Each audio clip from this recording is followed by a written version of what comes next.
Banyak trader, terutama yang suka scalping di XAUSD, sering ngelakuin kesalahan ini.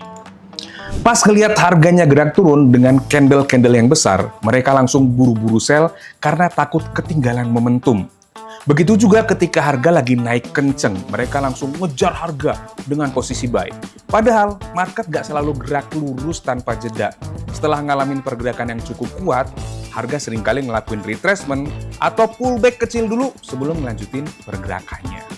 Masalahnya, banyak trader justru masuk pas harganya udah terlalu jauh gerak. Akibatnya, bukannya mendapatkan keuntungan dari momentum, mereka malah masuk di area yang berpotensi mengalami retracement dan akhirnya kena stop loss. Nah, daripada terus-terusan ngejar harga yang udah gerak jauh atau nunggu setup trend following yang belum tentu muncul setiap saat, kali ini gue bakal bahas satu strategi scalping buat manfaatin momen retracement tersebut. Namanya adalah strategi counter Fibonacci. Dengan menggabungkan EMA 20 untuk melihat momentum, stokastik untuk baca potensi pelemahan sementara, Fibonacci retracement untuk mengukur sejauh mana harga melakukan pullback, strategi ini bisa bantu lo cari peluang dari retracement kecil di time frame M1, terutama ketika harga baru aja ngalamin pergerakan yang cukup kuat. Yuk, nggak perlu lama-lama lagi, langsung aja kita ke step by step.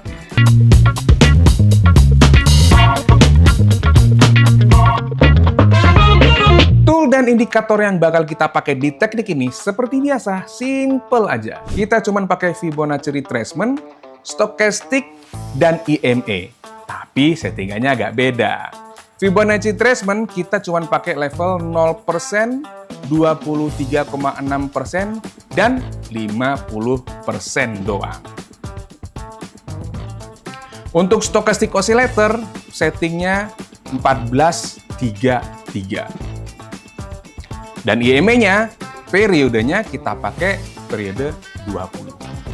Karena ini bisa dipakai untuk scalping, lu bisa pakai time frame M5 atau M1. Untuk rule buy-nya, pertama pastiin EMA turun dan harga drop ke bawah EMA 20. Yang kedua, tunggu stokastik cross up dari bawah area oversold.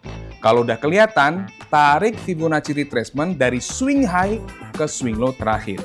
Yang ketiga, pastiin harga masih berada di bawah level 23,6% atau minimal di sekitar area level 23,6% ketika stokastiknya udah cross up. Keempat, buy dengan SL di bawah level 0%, targetnya di Fibonacci 50%. Sebenarnya boleh aja buy meskipun harganya udah tembus ke atas 23,6%.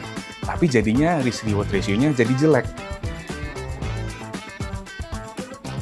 Untuk rule sell-nya, pertama pastiin EMA 20 naik dan harganya naik ke atas EMA 20.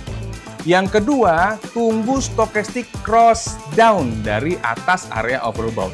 Kalau udah kelihatan, tarik Fibonacci retracement dari swing low ke swing high terakhir. Yang ketiga, pastiin harganya masih berada di atas level 23,6% atau minimal di sekitar area level 23,6% waktu stokastiknya udah cross down. Yang keempat, sell dengan SL di atas level 0%, target di Fibonacci 50%. Gimana kalau harganya udah tembus ke bawah 23,6%? Iya boleh aja sell, tapi itu tadi, risk-reward ratio-nya jadi jelek. Nah, sebelum itu, gue ada kabar baik nih buat lo yang mau belajar strategi trading forex dan gold lainnya. Lo bisa langsung download e-booknya gratis. Tinggal klik aja link yang ada di deskripsi video ini, ya. Sekarang kita cek contoh kasus pertama ya. Di sini kita bisa lihat EMA naik dan harganya bergerak naik juga. Stokastik udah nge-cross ke bawah di area overbought. Berarti kita bisa tarik Fibonacci retracement dari swing low ke swing high. Harganya masih berada di atas level 23,6%. Berarti kita bisa sell dengan SL di atas level 0% Fibonacci-nya dan TP-nya di area 50% Fibonacci-nya. Risk-reward ratio-nya aman ya. Oke, kita lanjut ke contoh kasus kedua ya. Di sini kita bisa lihat EMA 20 turun dan harga bergerak turun juga. Stokastik udah nge-cross ke atas di area oversold. Berarti kita bisa tarik Fibonacci retracement dari swing high ke swing low. harganya masih berada di bawah level 23,6%. Berarti kita bisa buy dengan SL di bawah level 0% Fibonya. TP-nya di area 50% Fibonacci-nya. Risk reward ratio-nya juga masih aman, oke? Oke, lanjut ke contoh kasus ketiga ya. Di sini kita bisa lihat IME 20 turun dan harga bergerak turun juga. Stokastiknya udah nge-cross ke atas di area oversold. Artinya kita bisa tarik Fibonacci retracement dari swing high ke swing low. Dan harganya masih berada di bawah level 23,6%, berarti kita bisa buy dengan SL di bawah level 0% Fibonya. TP-nya di area 50% Fibonacci-nya. Risk reward ratio juga masih aman. Oke, lanjut ke contoh kasus yang keempat ya. Di sini kita bisa lihat IME 20 turun dan harganya juga bergerak turun. Stokastiknya udah nge-cross ke atas di area oversold. Berarti kita bisa tarik Fibonacci retracement dari swing high ke swing low yang ada. Harganya masih berada di sekitar level 23,6%. Berarti kita bisa buy dengan SL di bawah level 0 Fibonya. Dan TP-nya di area 50% Fibonacci-nya. Risk reward ratio-nya juga masih aman. Alright, sekarang kita cek contoh kasus yang kelima ya. Di sini kita bisa lihat IME 20 naik dan harga juga bergerak naik.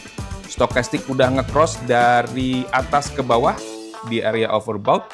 Berarti kita bisa tarik Fibonacci retracement dari swing low ke swing high.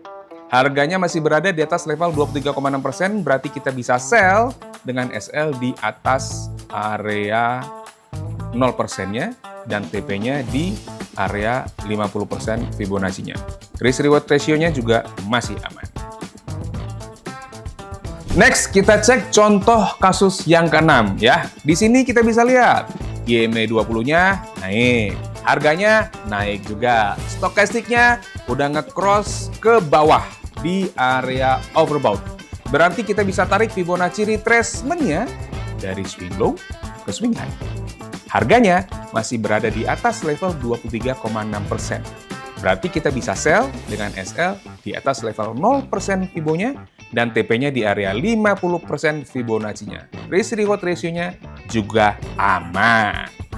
Lanjut, kita cek contoh kasus ketujuh. Nah, di sini kita bisa lihat IME 20 naik dan harganya juga bergerak naik. Stokastiknya juga udah nge-cross dari atas ke bawah di area overbought. Berarti kita bisa tarik Fibonacci retracement-nya dari swing low ke swing high. Dan harganya masih berada di atas level 23,6%. Artinya, kita bisa sell dengan SL di atas level 0%-nya dan TP-nya di 50% Fibonacci-nya. Risk reward ratio-nya aman. Terakhir ya, kita cek contoh kasus ke-8. Nah, di sini kita bisa lihat IME 20-nya naik dan harganya bergerak naik juga. Stokastik udah nge-cross ke bawah di area overbought. Berarti kita bisa tarik Fibonacci retracement dari swing low ke swing high. Harganya masih berada di atas level 23,6%, yang artinya kita bisa sell dengan SL di atas level 0 Fibonya.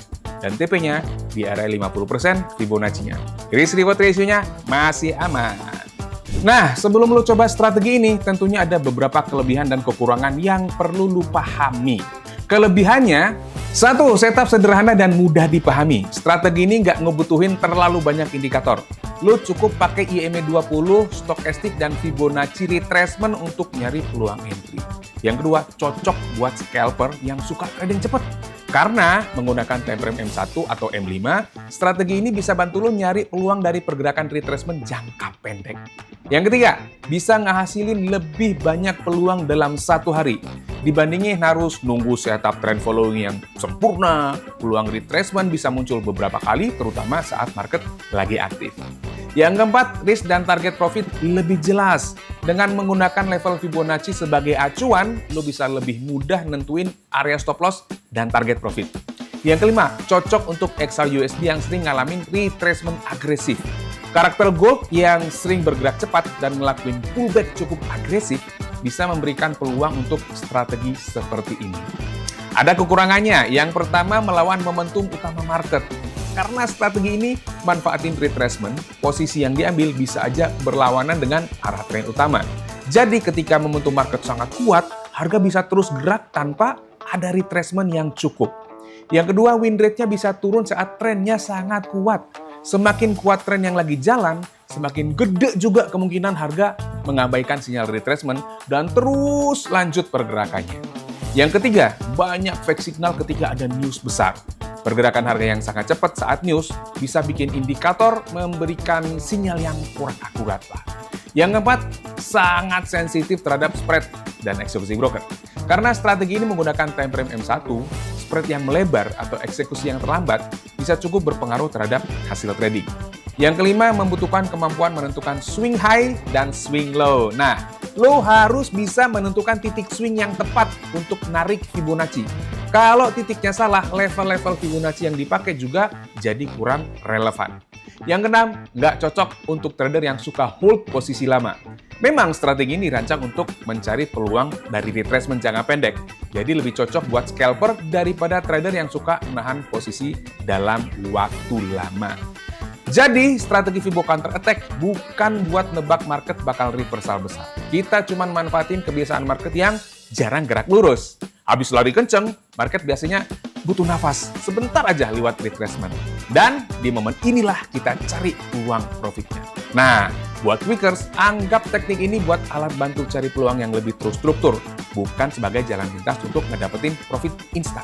Jangan lupa juga pantengin terus channel ini karena bakal banyak strategi trading emas yang simple dan bisa langsung kalian praktekin. Subscribe dan aktifin notifikasi biar nggak ketinggalan video selanjutnya. Dan kalau menurut kalian video ini bermanfaat, boleh juga share ke teman-teman kalian.